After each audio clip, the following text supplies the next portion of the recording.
Elisa, tinukso ng dalawang kasamahan na nurse na magbo-boyfriend na. Martin, sinundo si Elisa sa trabaho. Inyong matutunghayan sa ika-11 na kabanata na pinamagatang kumuha ng pagkakataon. Pero bago ang lahat, kung bago ka pa lamang sa aking channel, ay huwag niyo pong kalimutan i-subscribe at i-click ang notification bell para updated pa po kayo sa susunod pang video. Inilapag ni Elisa ang hawak na medical charts sa misa pagkatapos niyang mag-rounds. Tapos na ang 3 to 11 PM niyang shift, kaya sa wakas ay makakauwi na siya. Sheena, tapos na ang duty ko. Ikaw na ang bahala rito ha? Tawag ni Elisa sa isang nurse. Nang lumapit ito, ay binili niya ang mga kailangan nitong gawin. Pagkatapos ipaliwanag ang kailangan ng isang pasyente sa female ward, ay kinuha na niya ang mga gamit.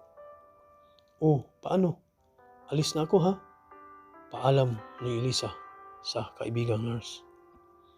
Sige ma'am, mag-ingat kayo. Parang hindi ko pa nakita si Naya. Hindi kayo susunduin. Si Angelica, kaibigan ito ni Naya, kaya hindi na siya nagtakang hinahanap ito ni Angelica. Isa pa, nakasanayan na ng mga ito na kapag gabi o madaling araw ang shift ni Elisa, ay lagi siyang sinusundo ni Naya. Ayaw kasi siyang payagan ng mga magulang na mag-drive sa ganoong oras dahil alam ng mga ito pagod na siya. Nag-aalala rin ito na baka hindi na niya kayaning magmaneho. Baka makatulog at maaksidente pa siya. Mahirap talaga ang buhay ng mga nurse, lalo pa kung natatapat sa graveyard ang shift. Hindi nag-out of town silang magkaibigan. Solo flight na muna ako ngayon, sabi ni Elisa. Naku ma'am, kailangan mo na talagang magkaroon ng boyfriend nang may maghahatid sundo na sayo. Delikado pa naman ang panahon ngayon, wika ni Sheena. Okay lang naman, kaya ko namang mag-commute, sagot ni Elisa. Umiling-iling si Angelica. Ay naku ma'am, mas masarap pa rin kapag may papawi sa pagod nyo. Yun bang pagod na pagod ka na pero matutunaw ang lahat ng pagod na nararamdaman mo dahil sasalubungin ka na ng yakap pagdating mo, Sheena said dreamily. Natawa si Elisa sa itsura ni Sheena dahil animo nangangarap ito habang nakapangalumbaba sa counter. Nasubrahan na yata ito sa kape, kaya kung ano-ano nang pinag-i-imagine. Ay nako, ewan ko sa inyo. Kukuha na lang ako ng driver kaysa boyfriend, pailing-iling na wika ni Elisa. Kunwari pa ito si ma'am. Nakita kitang may kausap na gwapo noong kailan ba yun? Nag-isip si Sheena na tila may inaalala, ngunit nang marahil hindi nito maalala ang tinutukoy, ay hinayaan na lang iyon at nagpatuloy sa pagsasalita. Iyong may allergy ba? Naaalala iyon ni Elisa. Si Martin lang naman kasi ang gwapong nakausap niya na may allergy. Napangiti siya nang sunod-sunod siyang inulan ng panunukso ng dalawang kasamahan na nurse. Alam niyang likas ang pagiging tsismusa ng mga ito, kaya alam ni Elisa na hindi siya makakaligtas sa dalawa. Hindi ko siya boyfriend, kaibigan ko siya, agad na wika ni Elisa. Nagunahan sa pagtaas ang mga kilay ni na Angelica at Sheena sa biglaan niyang pagtatanggol sa sarili. Aba ma'am, defensive ka ha, panunodyo pa rin ni Sheena. Kung ako sa inyo ma'am, sagutin nyo na ang pugitong iyon at nang may sumalubong na sa inyong mahigpit na yakap kapag pagod na pagod kayo. Hindi ka pa mag-iisa kapag umuwi ng ganitong oras. Ang lungkot kayang mag-isa. Kaya ako, maghahanap na ako ng bagong jojowain, sabi ni Angelica. Natatawang napailing na lang si Elisa sa dalawa at dali-daling nang nagpaalam dahil alam niyang hindi rin siya titigilan ng dalawa sa panunukso. Pero hindi pa rin niya maiwasang isipin ang sinabi ni Angelica habang naglalakad siya palabas ng ospital. Mas maganda siguro talaga kung mayroon sana siyang nobyo na maghahatid sundo sa kanya at lagi niyang makakasama. Nung sila pa kasi ni Chris ay hindi niya naranasan iyon dahil nag-abroad nga ito. Masarap siguro ang ganoon na kahit pagod na pagod ka na, mapapawi lahat ang pagod mo kapag nakita mong may isang taong nag-aalala para sa iyo.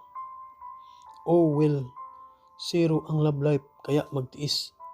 Nagpatuloy si Elisa sa paglalakad kahit ramdam na niya ang pagod. Gutom at inaantok na rin siya, ngunit tila nabuhay ang kanyang diwa nang may mahagip ang kanyang mga mata. Nakita niya ang isang napakagwapong lalaking nakasandal sa hood ng kotse na nakapark sa tapat ng hospital.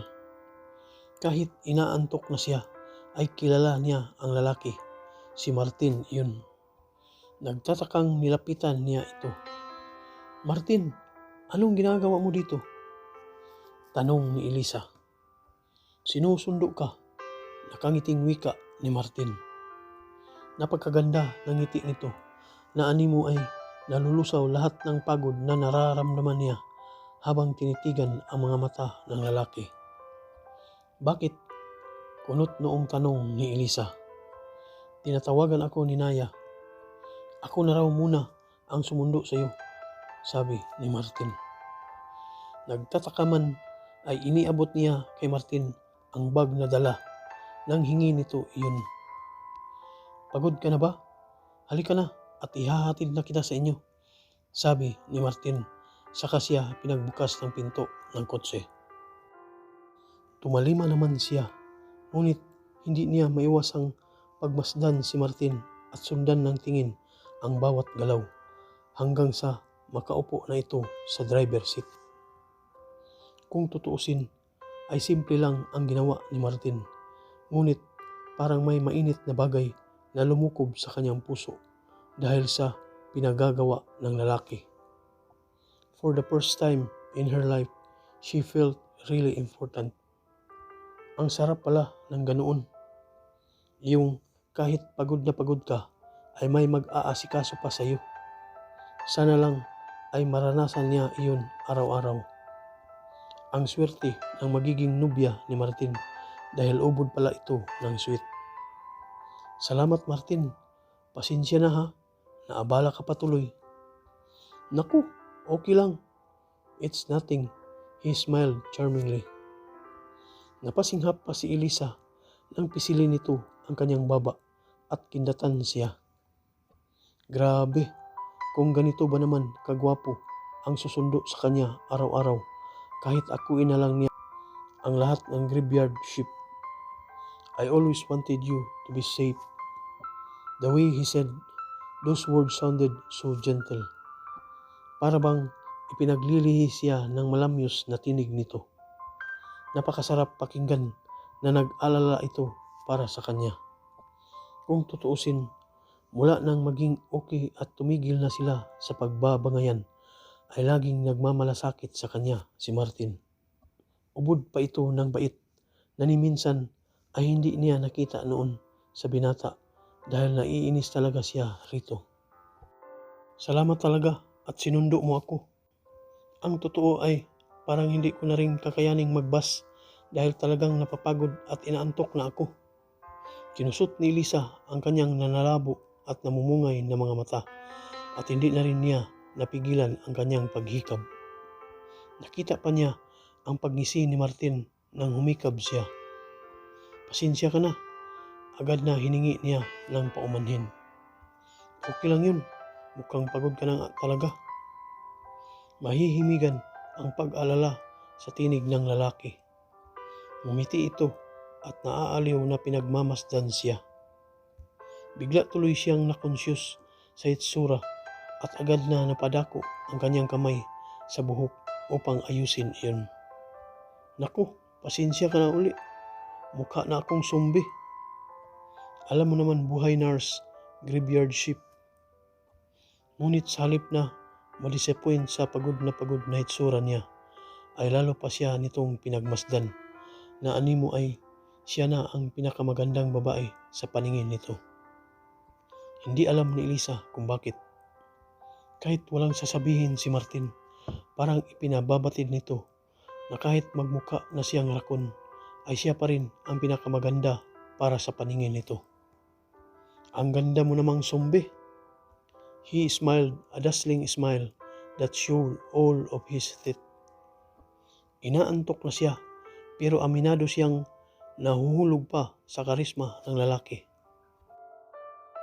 Kahit pagod ka, malungkot, masaya, galit, o naiinis ka, na laging nangyayari kapag nakikita mo ako, ikaw lang ang pinakamaganda sa mga mata ko. And I don't think I'll ever find someone as beautiful as you. Because for me, the definition of beauty is you. Parang lumundag ang puso ni Elisa sa sinabi ni Martin. She had never felt that special. At lalo pang bumibilis ang pagtibok ng puso niya nang pakatitigan ni Martin ang kanyang mga mata. He had very beautiful blue eyes. Para bang nalulunod siya sa tinig nito at tinutuklas ang nilalaman ng kanyang isip at pagkatao. Hindi niya maiwasang kiligin, ngunit sadyang panira lang talaga ang pagod na nararamdaman dahil sa isang bisis pa siyang napahikab. Tuluyan na ngang nasira ang moment nilang iyon. Napangiti si Martin at masuyo siyang pinagmasdan. Mukhang pagod ka na. Bakit hindi ka muna magpahinga? Sige. Sumandal siya sa sandalan ng upuan at nang lumapat ang kanyang likod sa malambot na kusyon, ay tila lalo niyang nararamdaman ang pagod. Hinihila na siya ng antok. I-recline sana niya ang upuan, ngunit hindi na niya iyon magawa dahil namumungay na talaga ang kanyang mga mata sa antok. Let me do it for you, wika ni Martin. Marahil ay napansin nitong hindi na niya magawa ang dapat gawin, kaya si Martin na ang nagkusa. He leaned across her to help her recline her seat. At dahil sa ginawa nito, ay mas napalapit si Martin sa kanya. Kahit inaantok at tila nagising pa rin ang puso ni Elisa nang maamoy ang pamilyar na amoy ng pabango nito. She always loved his scent every time he came near her.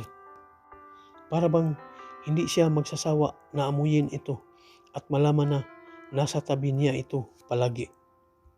Elisa felt her chair slowly reclining. Ngunit hindi pa iyon ang naging dahilan para lumayo sa kanya si Martin. Lalo pa nitong inilapit ang mukha sa kanya at masuyo siyang pinagmasdan. There was so much gentleness in his eyes.